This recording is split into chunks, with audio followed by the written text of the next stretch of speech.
This episode of Capes and Lunatic Sidekicks is brought to you by Tweaked Audio. To get awesome headphones, go to tweakedaudio.com and use the coupon code Southgate to get 30% off, free shipping, and a lifetime warranty. Or you can get there through the link on our website, southgatemediagroup.com. This is Luca Perich, and you are listening to the Capes and the Lunatic Sidekicks podcast. What about our Quasar podcast, The Quantum Zone?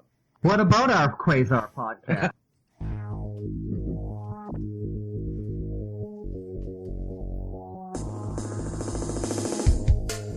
Wendell Vaughn, the first Earthman ever appointed Protector of the Universe.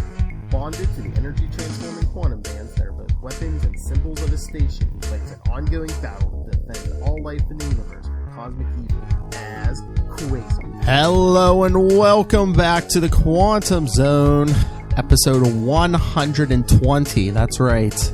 I am Phil. Joining me as always, Master of the Quantum Zone. I am Will. Hey, everyone. And Master... We won't go there.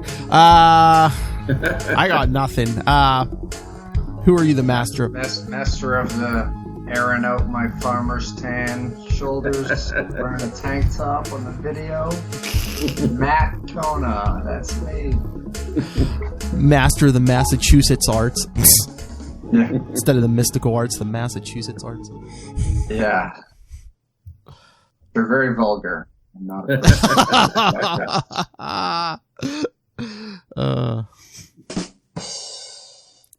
I got some wicked awesome spells. All right. Spells that make you do things to yourself. Whoa. No, you punch yourself in the face. Oh, okay. But yeah, big Guardians of the Galaxy episode here because, like we said, we're going to be covering Guardians of the Galaxy 61 from the 90s. Keep that going. But I bought the first 3 issues. I think that's all that's been out so far of the current Guardians series. Why, you may ask? Well, Saturday, I was on a little podcast called Into the Night, a Moon Knight podcast, episode 150. Special number. Congrats. That's a big number, yeah. Yeah. I think it goes up on either tomorrow or Thursday. But yes, Ray has hit 150 on his podcast. And me, him, and another podcaster, Saren, who I've never spoken to her before, but she was awesome. We could talk to Marvel editor Tom Brevoort.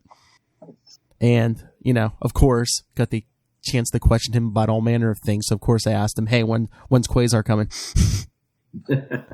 And he said Mr. Al Ewing has some Quasar plans for upcoming issues of Guardians of the Galaxy. So, all right, awesome. Like I said, I read the first 3. I haven't seen them yet, but we're going to be keeping our eyes out. We're watching. We're watching you. We're watching you, Al Ewing. Do not fail us. But I mean, it's like I said. I was going to take a break on Guardians of the Galaxy, but I mean, this series is pretty good. Darn it, I'm not going to just buy it. But look, we got Rocket in his Don Johnson suit. Is it kind of continuing the storylines that was it Donny Cates set up, or? I mean, it's kind of like I think they do at least a couple months time jump because Rocket's like had all his surgeries and stuff, and he's all healed up and stuff. But I mean, I don't want to spoil too much, but yeah, like some of the team goes out on a mission, some stays behind. Supposedly one of the Guardians die, but yeah, we'll see how long that sticks. There was some stuff set up specifically with Quasar and Avril that hasn't really paid off, right? Yeah, like I said, no sign of him yet. No mention of Quasar. Well, there's like in the first issue, Nova comes to get them for like a mission, and like he needs help, and he's like, oh, there's really not much of a Nova Corps left. I'm like, why don't you go get Quasar? You guys are buds. Or the Silver Surfer. See, and I'm out of it. I kind of was vaguely aware that Richard Rider had come back as Nova, but I think him didn't really know how. I think he and Sam Alexander are kind of running around. Because that's what he even says. He's like, I'd go to the Nova Corps, but it's pretty much me and Sam now. That's it. That's something that's always annoyed me. It's writers spend time building them up. Mm-hmm. And then the first thing that a new writer will come in and do is, let's just kill them all off. They did it with the Green Lantern Corps, they do it with the Nova Corps. it's been done. Leave it alone. Do something else, right? Oh my lord! And that because it's funny you mentioned the whole Green Lantern thing because I mean we'll get there when we talk Ron Mars, but I was listening to an old interview with Denny O'Neil because Denny O'Neil passed away this last week. That was sad to hear. Oh yeah, but he was talking about they did the whole Cal Rayner thing because they said Hal's sales numbers were plummeting at that point. Mm-hmm. So. Yep, and then then Kyle was Green Lantern for what? I mean, I'll straight up tell you, Hal Jordan is probably one of my favorite.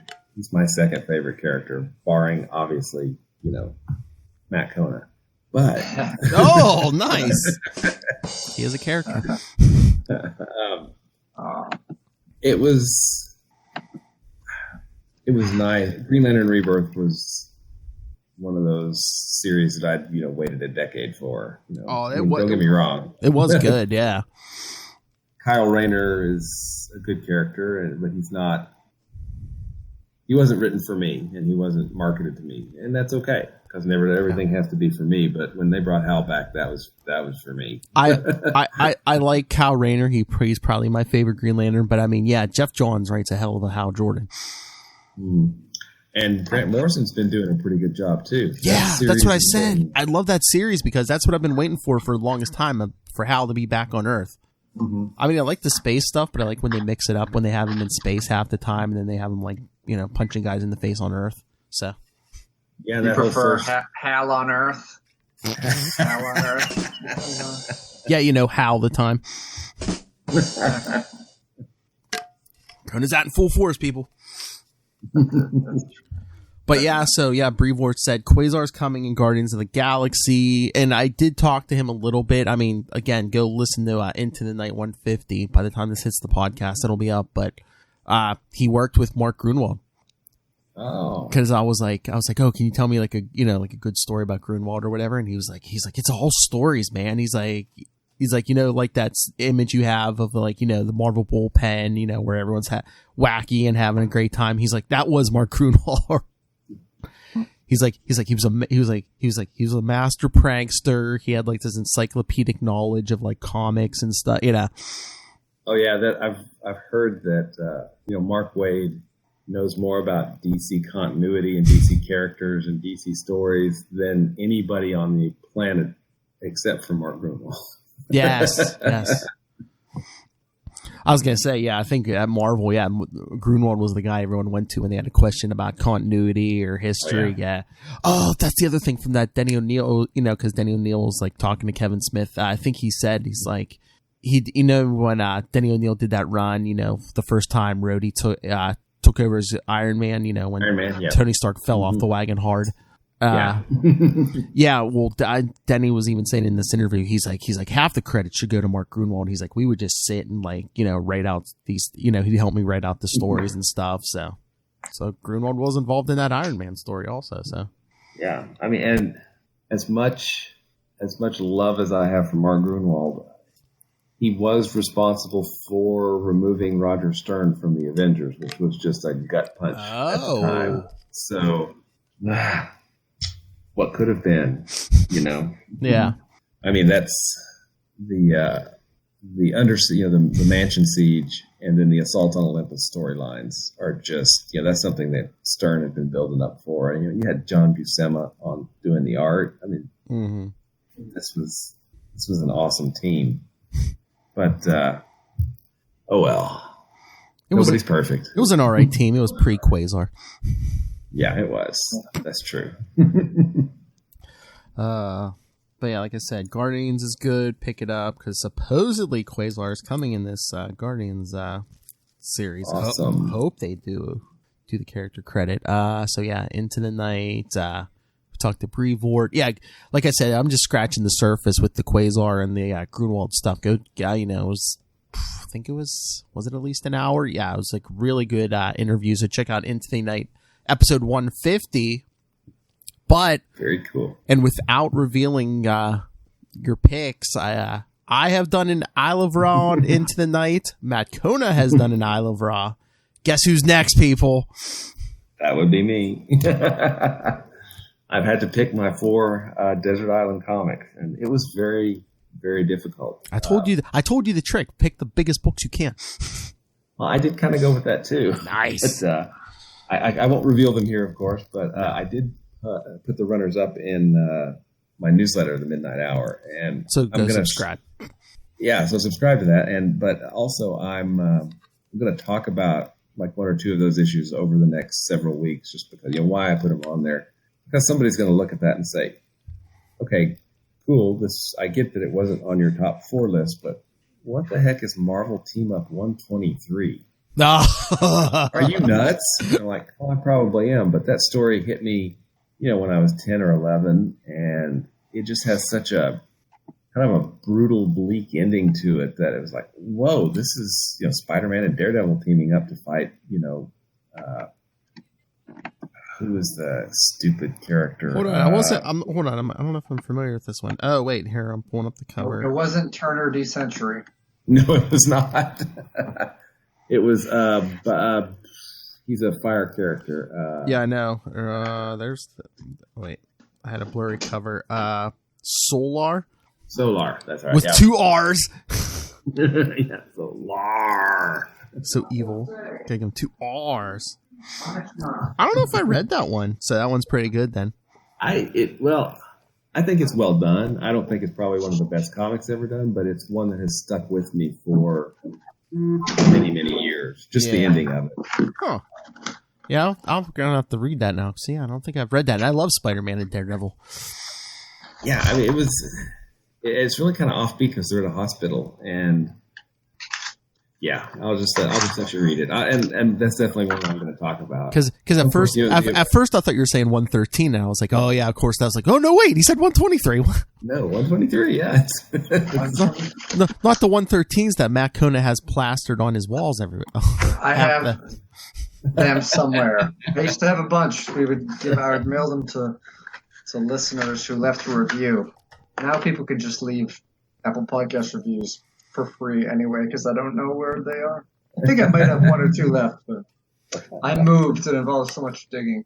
But I do have an essential collection of the Marvel team-ups. Let me see if 123 is in there. 123, you said? Yeah, it's 123. 1, 2, 3. It was just this really kind of offbeat story. Daredevil has this... I'll just let you read it. No. It's just be awesome. It was awesome to me as a child. Like I said, I'm going to have to read it because I love both those characters. I mean, and some of the others that didn't make the cut, like For the Man Who Has Everything, the Superman annual story by Alan Moore and Dave Gibbons. Mm-hmm. That's a great story. Alan Moore is just... I love, issue 3 of Tom Strong. He basically has a full issue that's kind of devoted to the prisoner's dilemma. Mm-hmm. Do you trust or do you, turn on? And it's brilliantly done. Oh yeah, Alan Moore. I mean, Watchmen. V for Vendetta. Yeah, I mean, he made Swamp Thing run. I was going to say he made Swamp Thing like a major player. Yeah. Yeah, in fact, I think Swamp Thing 40 is on my runner-up list. Oh, too. He created John Constantine.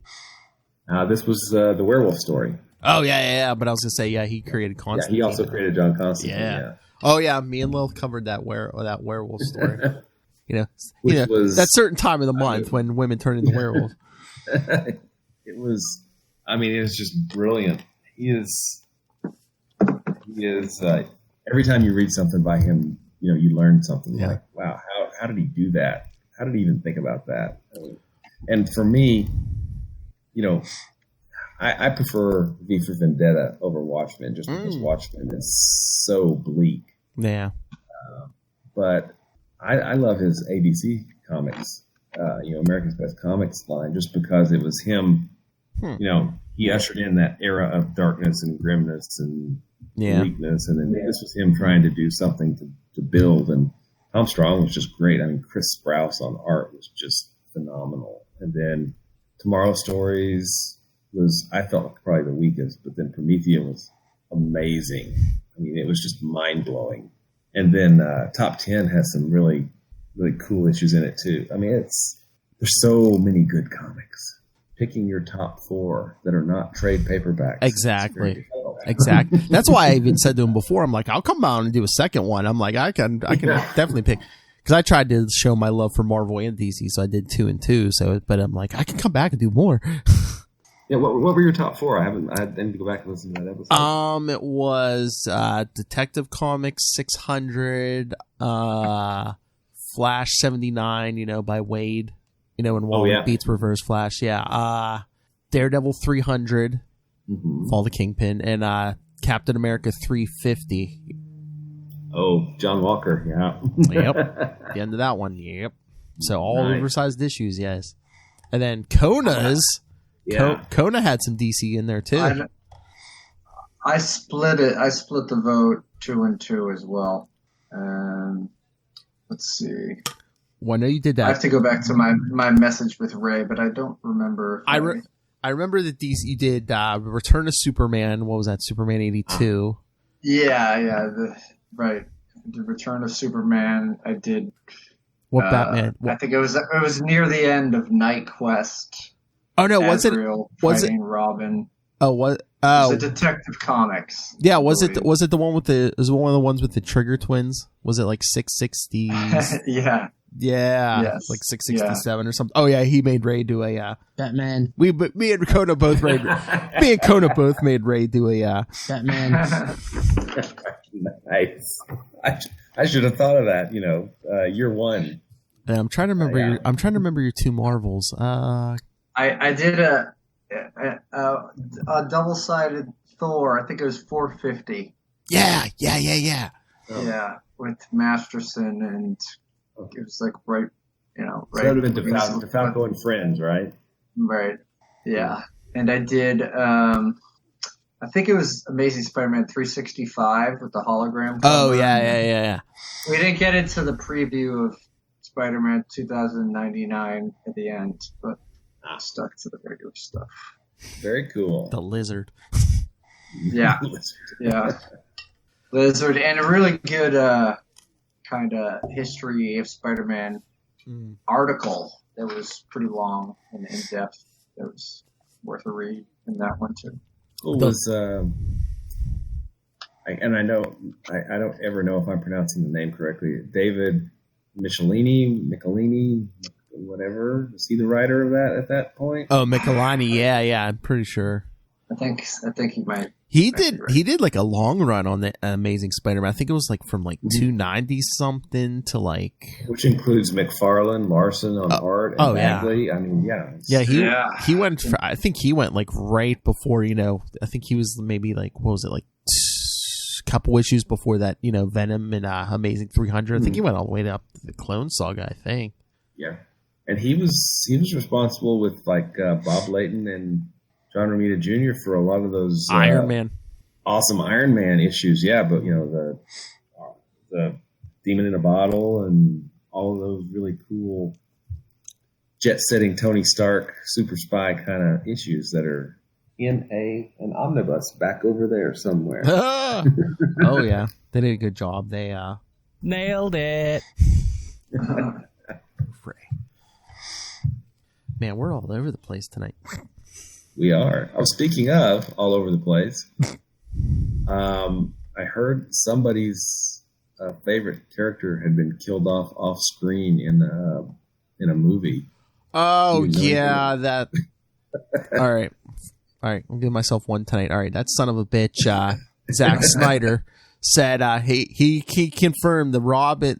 You see that Robin costume in was that Batman v Superman, or was it Justice League? I don't know. There's a Robin suit in a case, and he confirmed it's Dick Grayson. Yeah, that's right. Kill off the bright, shiny hope of the... Yeah, we know you like it dark, Snyder. It wasn't Dick Grayson. That continuity is going away. I mean, I wasn't thrilled with the Snyder cut coming anyway, but, the Snyder cut was across Robin's throat. Oh! Kona. Sorry. No rib. No, I was gonna say, but Snyder can suck a big units. That Snyder cut's gonna be. That's a. Yeah. Well, what did Ray say there? They're staying in Australia instead of staying six feet apart, social distancing. I think he said it was 1.5 to stay alive. Yes. 1.5 meters. Right, yes. Because we can't do the metric system here. Oh. Mark. Who knows? Who knows what the future will bring? I mean, getting rid of Confederate flags and NASCAR. What's next? No beer at football games. I don't know. I was going to say everywhere. Will's neighbors can't fly the Confederate flag. I mean, what's next? We are in the South, but hopefully that's not around here, which is a good thing, a very good thing. Yeah. All right, should we get to this issue? Let's do it. All right, so again, yes, Guardians of the Galaxy 61 from June 1995. June of 95. Oh, and we're in June of 2020 now. Oh, 25 years later. This is the special 25-year anniversary of Guardians of the Galaxy 61. Haven't seen a lot of retrospectives out there, but I know. I mean, why doesn't everybody know this? This is just that. I forgot to do the thing. The Realm of the Future and a timeline divergent to the known Marvel Universe. Yeah, we do this every episode now. Has undergone the debilitating War of the Worlds and destructive Badoon invasion. In response, a group of survivors has joined forces, except when they go their separate ways, to protect the cosmos of the 31st century. Yeah, these last couple issues are weird because like all the Guardians are kind of like scattered about, Mm-hmm. Yeah. It's not at the end of their run. It's not like a big mission. They're just all like off doing their own thing. Yeah, this series kind of went out with the whimper. Bit of a whimper, not necessarily a bang. I mean, I think 4 issues dedicated to Quasar and the Quantum Bands are pretty bangy, but I mean that's good for our purposes, but it's just like it's like the characters were told around issue 55 or 56. Oh, hey, we're canceling your book. Yeah, okay, we'll just gotta do whatever what the hell we want. We're gonna go do 4 issues of Quasar then. See you guys. Yeah. Let Starhawk go and Jerry Springer find his father. All right, so title: Father, why have you forsaken me? I guess we'll find out.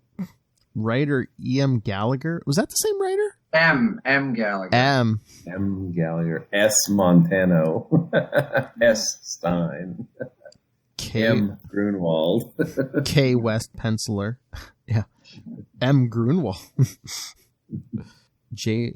Rosen letterer. C. and S.E.E. C. Anderson editor. Oh.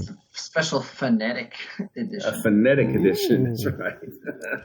All right, so first page, we see a giant Ghost Rider attacking Starhawk. Not cosmic Ghost Rider. Don't tell him his identity. No, yeah, it looks like Starhawk's falling into the mouth of a giant skull while thinking. He's dropping on the jaw. Usually it's jaws that are dropping. No? Gonna need a bigger boat for these jokes. Yeah. Get it, Jaws. Or Starhawk is about to floss with his forearm. Man, talking about the gun show. Got 90s physique. Okay, so yeah, he's falling into the mouth of his skull while thinking, I am Starhawk. By briefly wearing the quantum bands, I discovered that my biological sire was the 20th century hero Quasar, who was killed centuries ago at the Arbogate, the intergalactic nexus point of abolition. So they're not allowed to drink? Yeah, I guess. Oh, that's prohibition. Never mind. I journeyed there. Arbogate sounds like a speakeasy. Yeah, eh? What's the password, Vaughn Security? All right, come in. What's? Oh no! What's the password? Funky. Oh yeah. Long-term fans, you'll get that. And in a couple months, we'll get it again. Yeah. I journeyed there only to repeat my father's fate. I have been disseminated and absorbed. I am dead. 1 second here. I am in the wrong place. See issues number 59 and 60. Thanks, Craig Anderson. So we see Starhawk, rematerializing. The bizarre ethereal passage concludes. I have arrived, but where? Moons of Arcturus. What manner of place is this? Because we see him sitting in the White Room. Yep. Looks like the worst Thanksgiving dinner ever. It's about to happen. And it still doesn't have black curtains. I knew you couldn't resist. I knew it. It looks like a bunch of Moon Knights are hanging out in there. I know, because their hoods are up. Weren't there, I was going to say, was anyone besides Quasar's hood down the last time? I don't. No, I think all the hoods were up in the actual Quasar issues. I mean, we could see their faces, but I think the hoods were up. Yeah. Yeah. I think so. All right. So who wants to be this Moon Knight? That's actually someone you need to read. Oh, that's right. That's right. Calm yourself, newcomer. You have taken up residence within the White Room. And Starhawk's like, I do not understand. Are all assembled here dead? There are many theories concerning that question. You may join us in pondering the answer for all eternity. Talk about your commitments. Or maybe just an eon. Oh. Your hood retracts. You are Wendell Vaughn, otherwise known as Quasar, the first Earth, as you heard in the introduction, the first Earthman appointed protector of the universe. We are all former protectors here. Wearing the quantum bands is the sole prerequisite to gain entry into the White Room. You want Andwella, or you want me to? We've got 3 other protectors here. Right. You could be her. Andwella. Okay. Not her. You must have given. Not yet. You must have given in to the temptation. For that presumption, you are now join us in unending perdition. You're wrong, Andwella. This is not punishment. It is Mulcanaris, heaven, a reward for those of us who serve the highest purpose. No, Wakandar. This purgatory. Rock? More to come. As you see, stranger, the hypotheses vary, but one thing is certain. None of us can move from our seats. Starhawk begs to differ as he rises out of his seat. Impossible. Wasn't this the same argument they were having in the Quasar issue? Is this purgatory? It's been going on for a while. Yeah, so... About 1,000 years or so. Yes. All right, so Starhawk gets up, walks over, puts his hand on Quasar's shoulder. Not the one whose power comes from elsewhere. Rise and accompany me, Quasar. For the first time since I can remember, I can move. Listen, Wendell Vaughn, I shall be departing soon. Are there any messages you need relayed? Have you a wife or children? My child? Let me tell you the story of my offspring. Wow, that's almost like the reason we came here. It was at the turn of the 20th century on Earth during the height of the War of the Worlds, which took place in the Guardians alternate timeline that diverted from mainstream Marvels in Marvel 2-in-1 number 69. Thank you, Craig. You're welcome, Lilith Hellfire. Oh yeah, isn't that where it diverged? Wasn't it because of Vance Astro? Yeah, he gives his younger self powers. Makes him emerge at that point instead of. And the younger version doesn't go into space, so yeah. Yeah. So that one joins the New Warriors instead of going into space. That joined the Guardians as 1,000 years later. While most superheroes held the fort in New York, I was compelled to protect the Midwest, specifically my hometown of Osh Kosh, Wisconsin. Okay. The Martian tripods were ubiquitous. They seemed to be everywhere at once. The onslaught was overwhelming. Many of Earth's most powerful defenders were killed. Still others were reported missing without explanation. There was no time for analysis. Citizens were being slaughtered by the thousands. I rounded up what survivors I could find, because it looks like he's making a big quantum platform for people, and brought them to the local high school where a combination hospital and morgue was set up. Inside, I found her. She was cocooning the latest victims to prevent the spread of disease. This was my loyal and beloved companion who had joined me in my attempt to defend my native soil. Kismet. So what is she? Her? Kismet. Come on. My mother and sister, were you able to? I could not restore them. The wounds were mortal. The astral spirits had departed. I'm so sorry. I tried. Oh, Wendell, my cosmic physiology is depleted. I can no longer continue. It's all right, Kiz. We've been at this for 2 weeks nonstop. No wonder you're exhausted. No, it's not that. It's just I've discovered that I'm pregnant. You're what? Oh my God, she fainted. Kismet, what should I do? We can't leave. But I won't let the Martians kill my unborn child. You're all the family I have left. Heaven help me. I don't have any choice. Quantum jump. So there. I've quantum leaped halfway across the galaxy. Wow, he didn't make. Where's Al? He didn't make a quantum orange vest. Yeah. Oh boy. I know this is a selfish choice, but I can't ignore my heart. I must be the protector of my own universe before I can concentrate on the greater one.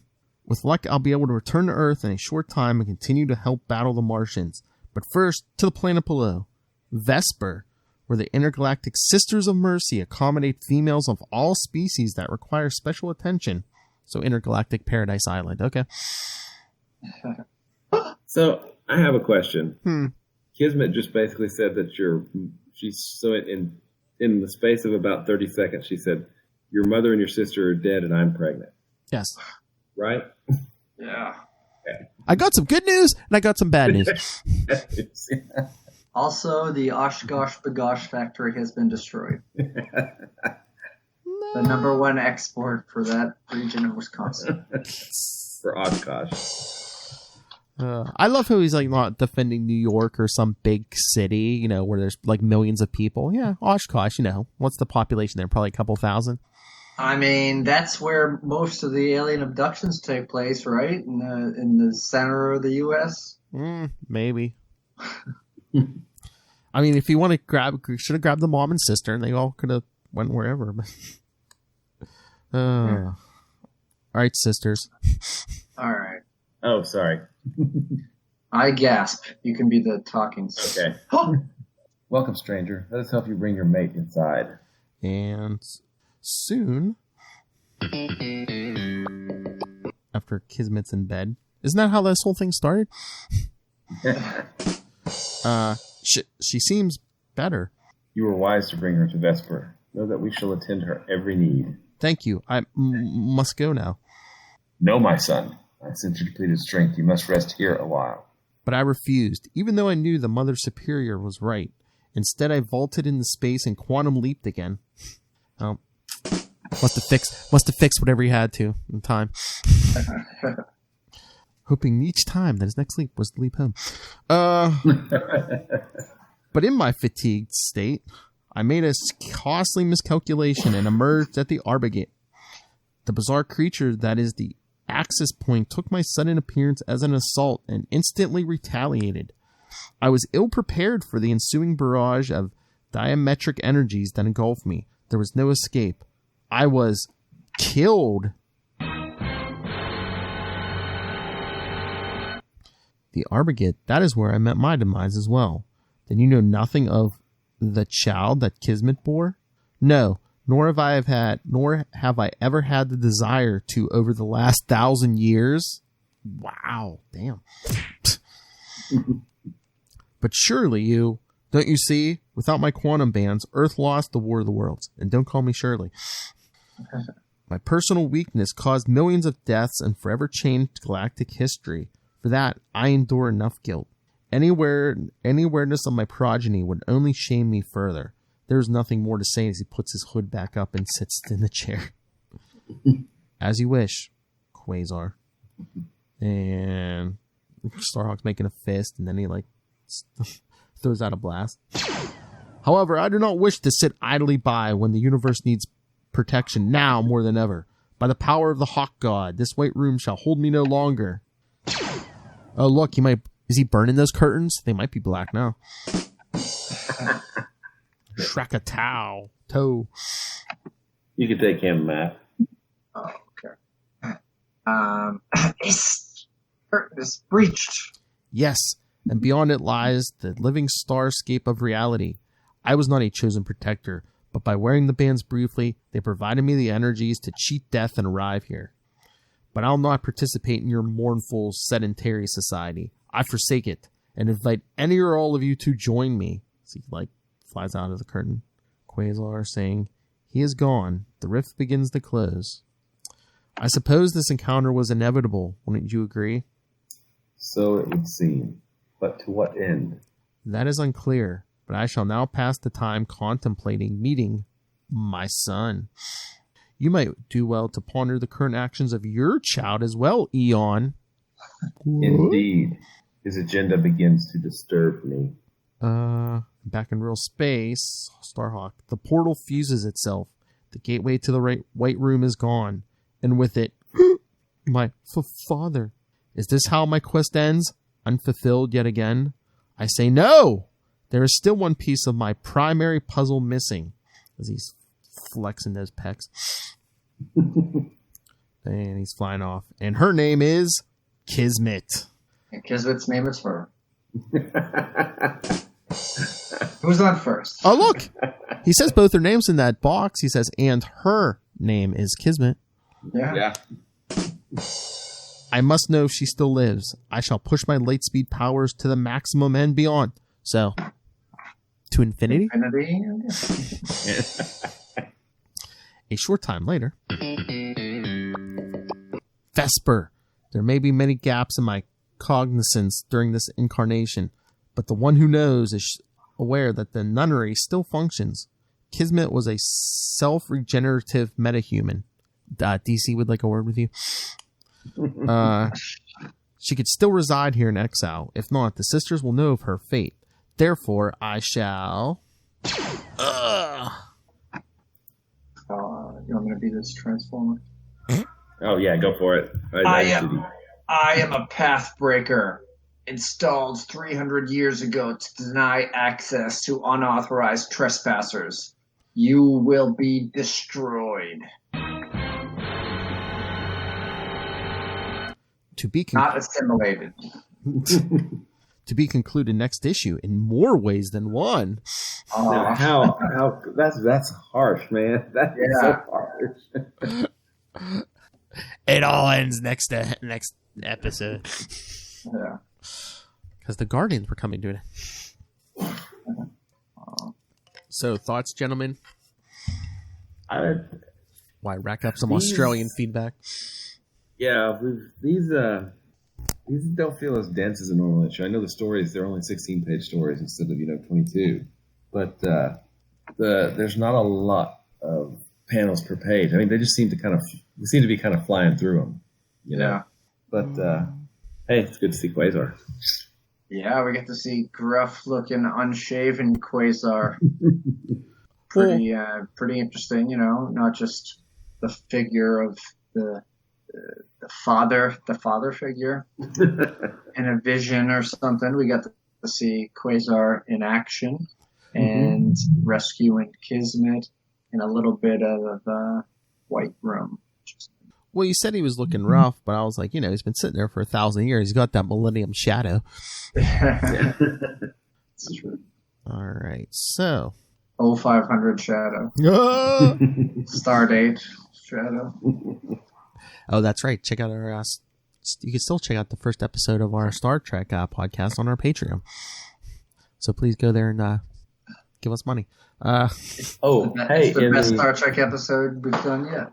In the backup story with Talon, it mentions that the Guardians of the Galaxy are currently disbanded. See issue number 58. Oh. Yeah, see, they quit before the series even ended.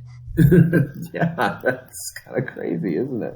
It's just like when a band has a few albums left on their contract, so they just put out some B-sides and a live set from like 5 years ago. It's like, okay, maybe we'll do a covers album.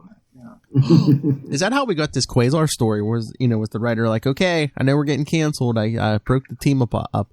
Oh, we still need like 4 more issues. Son of a. What else is canceled? All right. Hey, here's Quasar. Let's do that. Let's knock up Kismet. Yeah.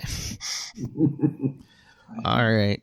You guys want to hear what Ray had to think about this? Of course. You bet. All right. Must be good. 3 minutes and 50 seconds. Here is Ray from Into the Night, a Moon Knight podcast, soon now celebrating 150 episodes. By the time you hear this, probably more. All right. Take it away, Mr. Skrull. Hey, Phil, Will, and Matt. This is Ray, dropping in some thoughts for Guardians of the Galaxy number 61, or should I just call it Starhawk number 61? Yeah, so anyway, some quick points on this. I'll try to do them in bullet point form. The first one for me was, number one, to get it out of the way, Starhawk still looking jacked to the nines. He's as bulbous as ever. So full credit to the artist there, and also a little nod to Gallagher for the story. It really seems he's picked up from where Gruenwald had left off, or had tried to establish for Quasar. And that kind of leads into what I found was really cool, was the White Room, to see that again.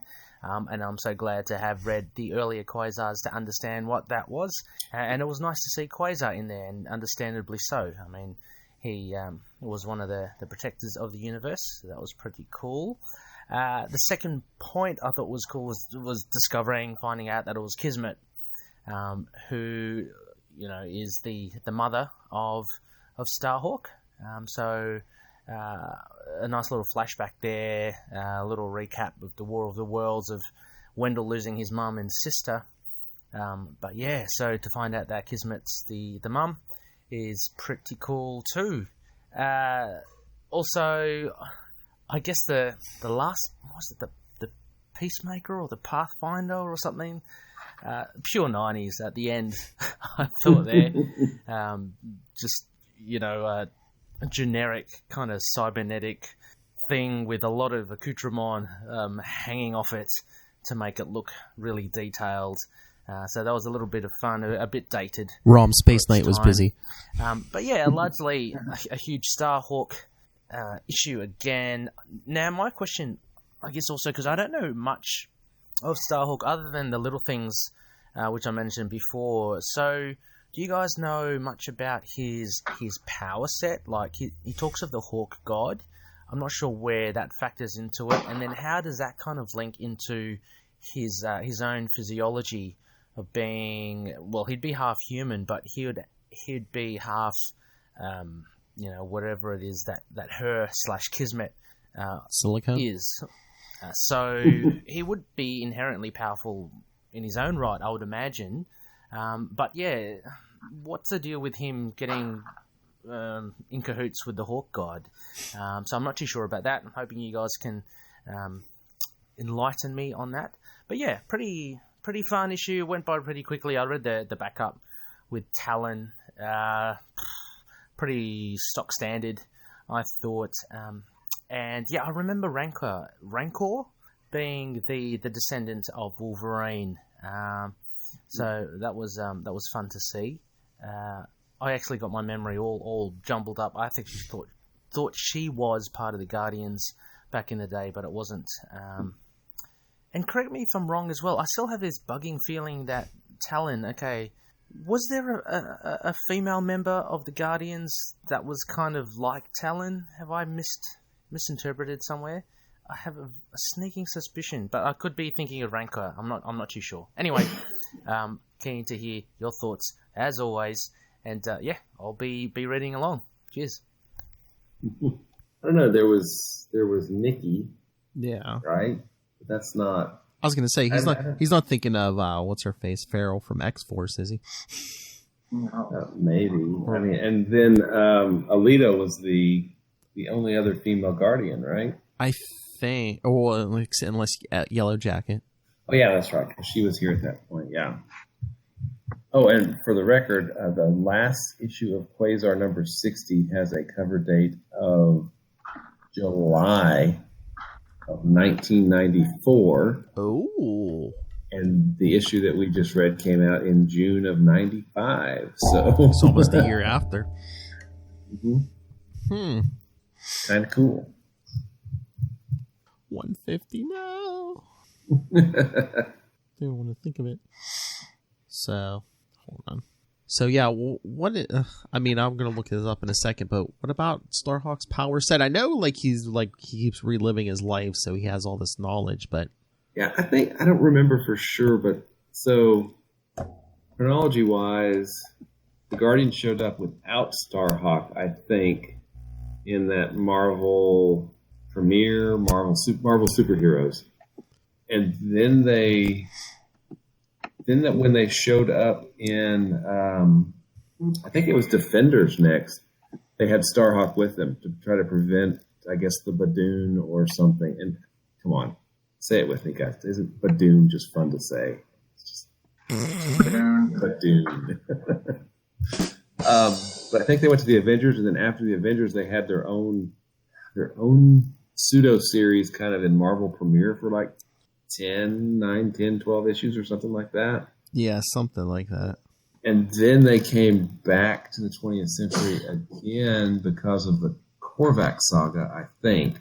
And then they crossed, that's when Vance Astro diverged the timelines, right? And then after that, I think they kind of just sit around until, Valentino and team rebooted them or brought them back in Guardians of the Galaxy #1. There may be a few other appearances here and there, but maybe they were in the Defenders a couple of times, but I don't really remember the Hawk God stuff coming into play in those early issues, but I could be mistaken. I think that was kind of in the Guardians series itself, the 80s, the late 80s, 90s series of Guardians. But yeah, Wikipedia is saying his abilities are invulnerability, energy manipulation, flight, and precognition. The true extent of Starhawk's powers is unknown, but they are said to be immense in nature. He has an incredibly long lifespan, possibly inherited from his mother or due to his empowerment by the Hawk God. Starhawk. No credit to Daddy. Come on. Yeah, I mean, come on, man. Starhawk. Hey, I'm a nice guy. Starhawk can manipulate light to create concussive force blasts of photonic energy, heat, and solid light constructs. I didn't know those quantum bands were genetic. Yeah. He can also fly at the speed of light by tapping anti-gravitons and survive in the vacuum of space. When he taps into Alita's powers when merged with her, because they used to merge, can also generate solid constructs of light. His natural senses, especially eyesight, are enhanced to a superhuman degree. In addition, his powers give him extra sensory sensitivity to energy patterns and fluctuations in his environment, and he can track energy trails across intergalactic distances. And he has superhuman strength and durability, because, the physique. And he can enhance these further by reinforcing his body with light energy. On one occasion, he was able to engage in hand-to-hand combat with the thunder god Thor. He has an immunity to most known diseases and radiation sickness. So he's pretty strong, right? He can arm wrestle Thor. Pretty much. I am looking in the Marvel Chronology Project, and I am not finding the Hawk God. So, Hawkman's lawyers will deal with them.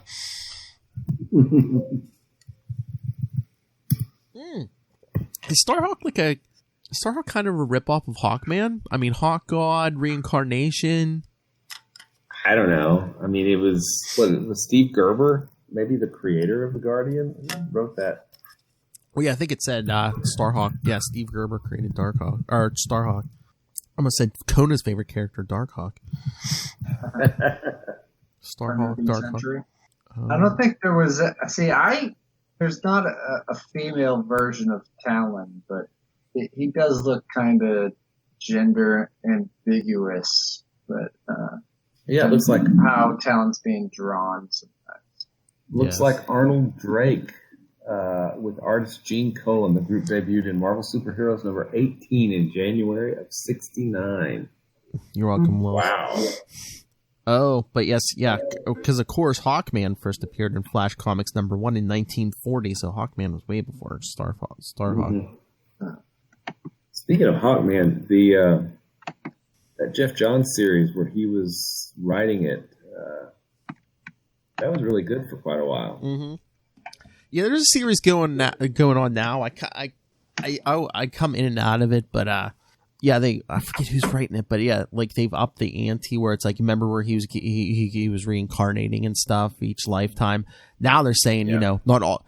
Yeah, he's still reincarnating, but not all his lives were on Earth.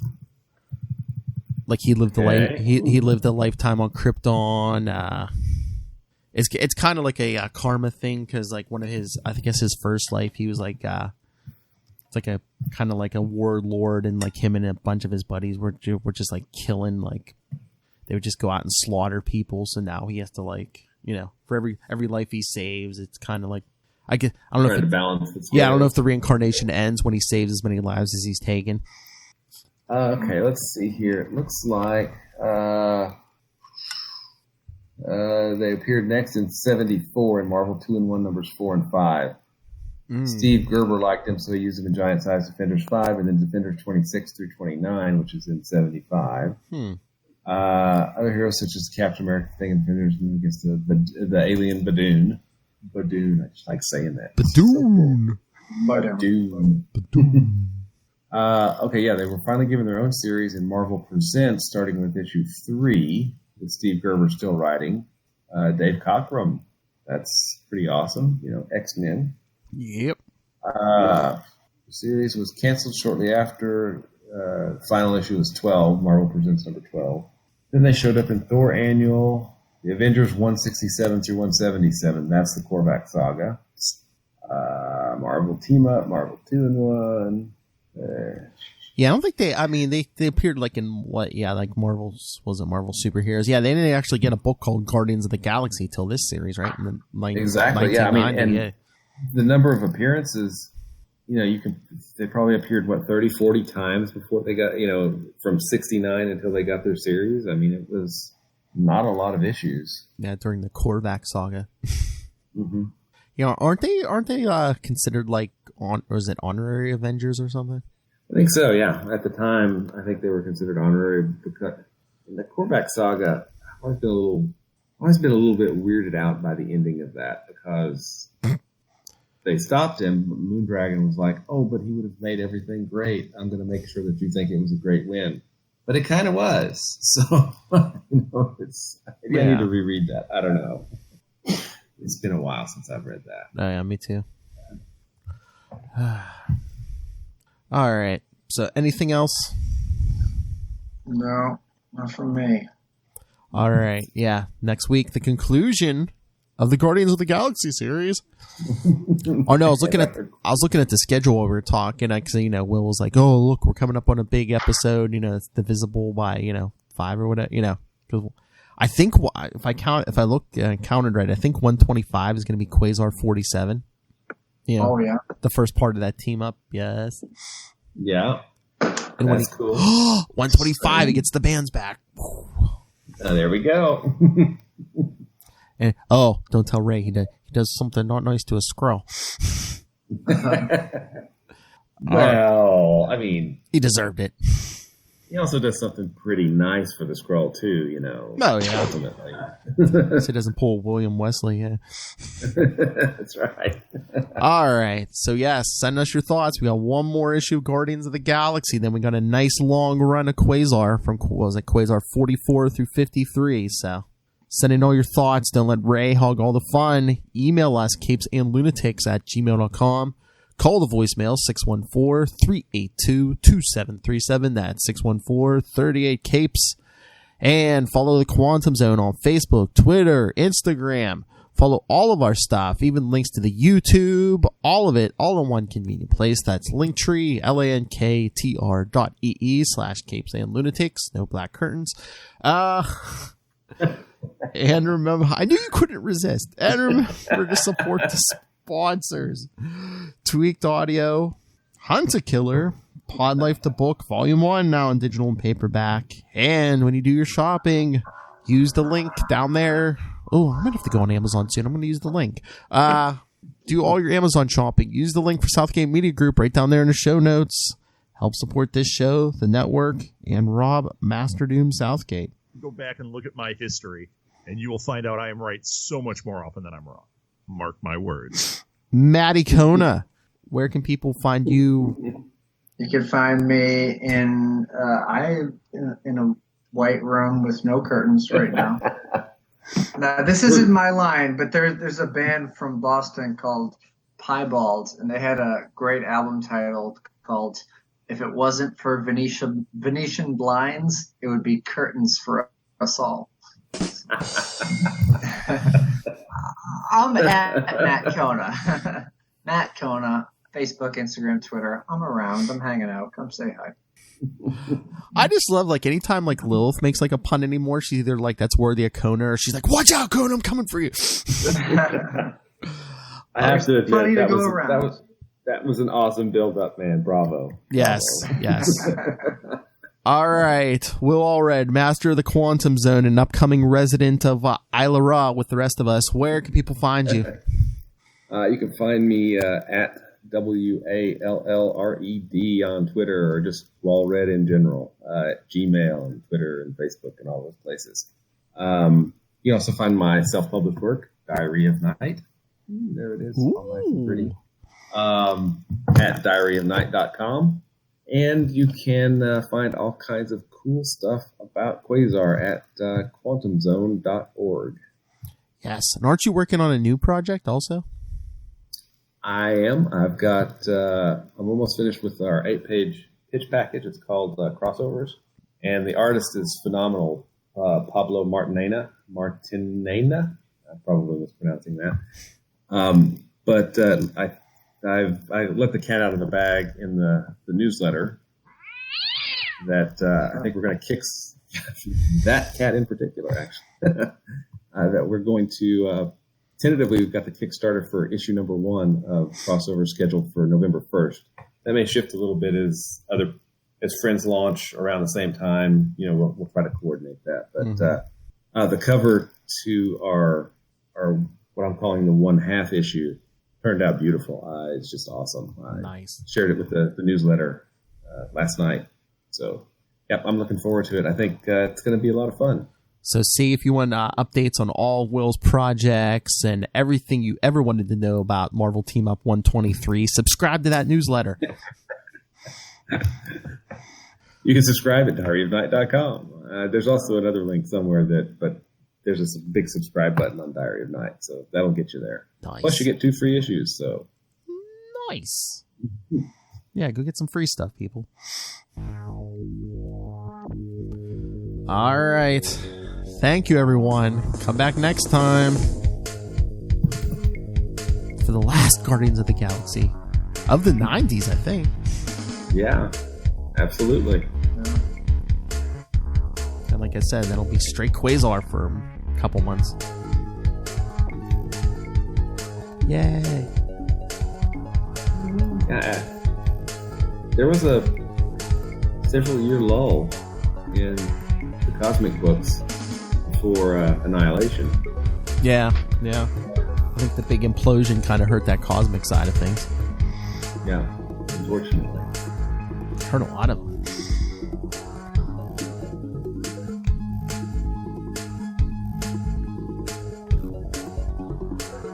All right, everyone. Come back next time. Who knows all? But remember, Quantum Zoners, hang those curtains.